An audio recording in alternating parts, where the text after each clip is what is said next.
Hello，大家好，我係希兒許喬。今日2025年啦，我想同大家分享一下咧，有5種嘅物業嘅按揭類型咧，係銀行而家唔係好喜歡做。但係唔代表冇銀行做嘅。但係咧，當你哋真係要去承做呢啲按揭嘅時候咧，咁可能先要提前咧去了解多少少邊一啲銀行會做呢5款嘅按揭類型。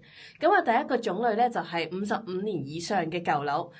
亦都要睇翻啦，究竟佢有冇 lift 啊，或者有冇一啲嘅維修命令。因為某一啲嘅維修命令咧，其實有啲銀行咧都會 concern。第二個種類咧就係未補地價嘅重新加按嘅居屋同公屋。因為加按咗之後啦，政府咧會冇咗嗰個政府擔保啊。所以咧銀行咧其實偏向唔係好中意做呢一類型嘅重新加按。而家坊間咧其實得1至2間嘅銀行咧先會去做呢一啲嘅物業加按嘅。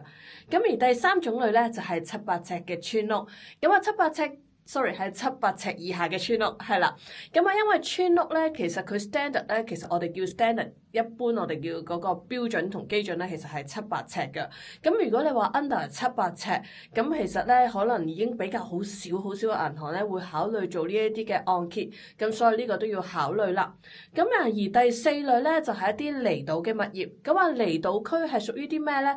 坪洲啊、長洲啊，原來馬灣咧都係屬於離島區域㗎。所以咧，當你購買一啲離島區域嘅按揭嘅物業嘅時候咧，你哋都需要考慮一下啦。而第5種類咧就係唐樓。唐樓大家都知啦，一般都好舊，又要行樓梯。呢啲嘅物業類型咧，如果真係需要做按揭嘅時候咧，其實真係好少銀行而家會考慮會做。但係如果真係好想買呢啲物業，或者又好想做重新加按嘅話咧，可能你哋事前可以做一啲諮詢，去考慮一下究竟點樣去做到呢一啲按揭。今日係咁多，拜拜。